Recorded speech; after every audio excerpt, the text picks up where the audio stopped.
Hello everyone, my name is Ashutosh, and in this video I will be talking about Brandon Sanderson's recent article by Wired magazine. There have been a lot of videos that have been made on that article, and a lot of discussion has been going around. I won't be touching mostly upon that, but I will be kind of presenting my views on like what should be done, like how art should be approached and how artists should be approached, so that whenever something bad happens or something erratic happens, their subject of art, that anything that they have created, it should receive whatever thoughts, whatever criticisms that particular art receives, it should be solely based on the content and not the writer. Obviously you can chime your thoughts in the comment section, and I will definitely love to listen to them. In this particular video I will be just sharing my own views. Let's get on with it. So first thing, which, as I told you, that I will be touching upon is Brandon Sanderson's article. I have read the article mostly through YouTubers. All the thoughts that I had derived through the YouTubers, I think it kind of influenced my views as well. So while reading that article, I understood one thing which is pretty common throughout the booktubing community that you will find, is that it primarily talks about religious beliefs of Brandon Sanderson, which is Mormonism. Then it goes on to talk about nitty-gritty details which actually don't have any significant influence to Brandon Sanderson's writing. All of these things which seem really small and insignificant at times can actually lead to a really bad article and a really kind of a misrepresentation of that person. Now, when we talk about art and artists, I think that what my opinion stands is that when you talk about let's say Harry Potter. Now this is like one of the most famous movie adaptations as well as the book adaptations, and there have been pretty rare franchises that have worked so successfully. The other thing that we can think about is George R. R. Martin's Game of Thrones, which is derived from A Song of Ice and Fire books. Then there's The Lord of the Rings, which has been derived by the books of the same name by J.R.R. Tolkien. So these movies, these books, these adaptations have gained a lot of importance and significance through their content. And it is after a very significant amount of time, which is like for J.K. Rowling, it is like so many years after she came into limelight through her Twitter comments about LGBT stuff and all of those things. I don't actually know more in a very elaborate manner about these things, specifically talking about J.K. Rowling's thoughts and such. But what I'm trying to say here is that all these things, all the personal details of the authors, personal details of the artists, like their opinions and political affiliations, they came into limelight pretty later in the time.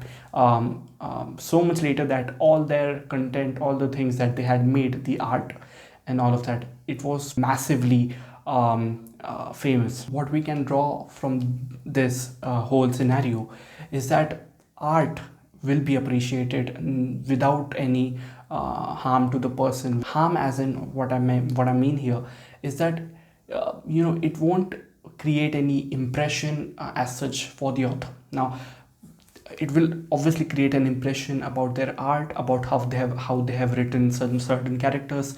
All of these things, they fall into like a literary criticism, that while reading this book you didn't understand, or you didn't chime, or you didn't like this character, certain traits, these actions that they took throughout the journey of the book. These things are actually important for the criticism of the author, and they can address those criticisms, and then they can apply these things in the next book that they write and improve upon them. But when it comes to judging their art through their opinions, through the personal lives that they have, then it kind of becomes a really weird situation. Now, you can see that Harry Potter still has a successful amount of watching throughout all platforms. All the books are still bestsellers and still are bought by a lot many people. There are so many box sets that are still being bought. Now, what symbolizes that? All the things, all the opinions that J.K. Rowling has shared through her Twitter, they didn't matter,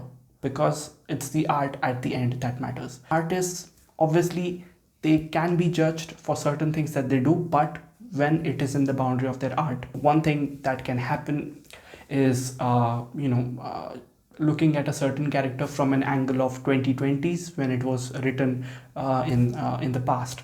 Now that can happen, but seriously, like, you can do anything, like you can take any single point from the past and turn it around for your own self manipulation, so that you can appease to the people that this thing which was written and in that time of era, this particular scene from this movie, which was shot in that era, was misrepresenting this thing, or was talking about some subtext which we didn't understand at that time, and now we should be offensive about it, we should get offended by it.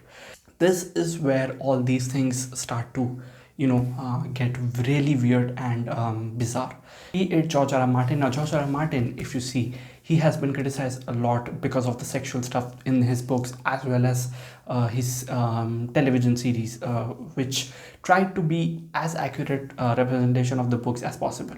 Now you can clearly criticize it for wanting to gain some traction, wanting to gain some attention through the previous seasons, like first 3 seasons, to gain attention through the sexual stuff and all of those things, and you can criticize that. It is a perfectly actual fact that it is doing all those things. But when it comes to the author, now he wanted certain things to represent in some way, and it can be criticized as well, but you cannot just go and bash about his personal life, about all of those things. Now I haven't come across any such article, but just I'm giving an example, just like J.K. Rowling and all of those things. Now one more thing that I wanted to point out is that I am definitely not defending J.K. Rowling's opinions. I'm definitely not defending anyone here, whoever I'm talking about.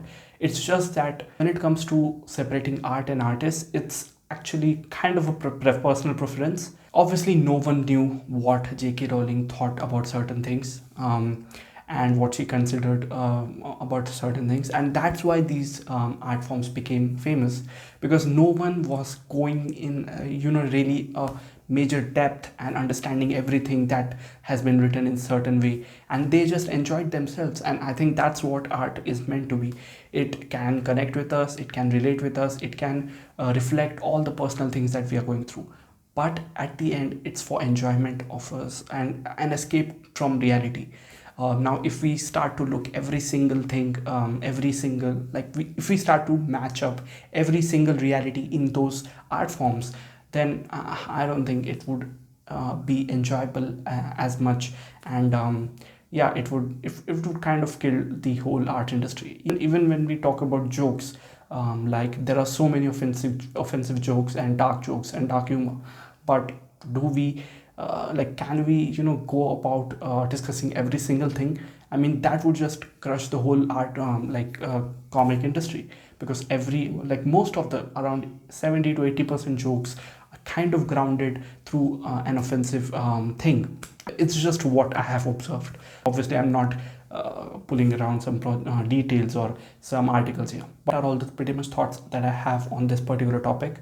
Obviously, as I told you previously at the start of the video, you can obviously comment your thoughts as well. Let me know your observations through these certain things. I will try to understand them. I will try to see if it can change my opinion in a positive way. But apart from that, thank you for listening. I'll see you guys in the next video. Bye guys. So one more thing that I wanted to add to this video, which I just missed out on, is that if you know about Harvey Weinstein, he is also related to some of the movies that we have watched.